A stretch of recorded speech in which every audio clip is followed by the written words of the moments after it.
ngày nay nhung trong giới pháp bong ôn đường check klein khai cái nhau từ đóแต่យើងដែលមើលទៅដូចតតងរឿងលុយប្រធានាធិបតីដាណាល់ Trump ឲ្យ$2,000ខ្លះណាគេដាក់លេខ20000 40000ខោនជាង$2,000ទៀតហើយយើងឃើញឆឹកហ្នឹងកុំចាញ់បោកកុំដាក់ចូលធនាគារពីព្រោះបងប្អូនអាចជពាក់គុណគេជពាក់លុយគេនេះជាព័ត៌មានដែលគេផ្សាយជុំវិញសហរដ្ឋអាមេរិកខ្ញុំឃើញអញ្ចឹងខ្ញុំចង់ជួយចែករំលែកឲ្យបងប្អូនចំណាំទុកចាំទុកគាត់មិនបានថាគាត់ឲ្យឆ្នាំនេះទេគាត់ថាឆ្នាំក្រោយកដាលឆ្នាំ2026អត់ចុងឆ្នាំ2026រួចហើយរឿងបោះឆ្នោត Senator Congressman បងប្អូនក៏អាចដឹងថាមុននឹង check ទៅដល់តែយើងមិនមែនគាត់និយាយហើយអាចទៅដល់តែយើងទេក៏ការ Senator Congressman បោះឆ្នោតតវ៉ាជាមួយគ្នាបដូរលេខអាចធ្លាក់ទៅ$1,000អាចធ្លាក់ទៅ$500គាត់ហើយអាចគេហៅតម្លៃលុយ salary មួយឆ្នាំនឹងអាចធ្លាក់ទៅ$80000ពេលយើងធ្វើលើស$80000យើងមិនអាចលុយបានលុយនឹងទេអញ្ចឹងរឿងនេះមិនតន់ចប់ទេកុំគិតថាអ្វីគាត់និយាយហ្នឹងគាត់ធ្វើបានអូខេ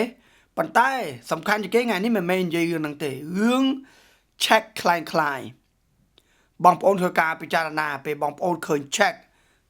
in your mailbox បងប្អូនឃើញរូបគេគូកនូ the check look like a check ពីសហរដ្ឋអាមេរិកមួយយ៉ាត់បងប្អូនពេលបងប្អូនដាក់ check នឹងចូលធនាគារអាចខាតដល់បងប្អូនឯងមកពីយើងយកខ្ចីលុយគេអិនខ្លះណាយើងមិនដឹងតែគេដោយខ្ចី$2,000 $4,000 $5,000ហើយយើងចេះតែសប្បាយចិត្ត oh this is the real check បងប្អូននេះខ្ញុំនិយាយប្រាប់ចាស់ខ្មែរយើងនៅសហរដ្ឋអាមេរិកខ្ញុំប្រាប់ឲ្យហើយចឹងបងប្អូនមានចាស់ទុំដែលនៅសហរដ្ឋអាមេរិក please share ឲ្យបងប្អូនយើងដឹងនៅសហរដ្ឋអាមេរិកកុំឲ្យចាញ់បោកខំហ៊ុនគេធ្វើតាមច្បាប់គេផ្ញើ envelope ផ្ញើសំបុត្រទៅដល់តែយើងហើយគេទៅសេលេខថានេះជា check យើង and យើងចេះតែហៅ continue to process the paperwork យើងនៅតែដូចគិតថានឹងជាផនយើងធ្វើតាមគេតិចទៅ it could be a scam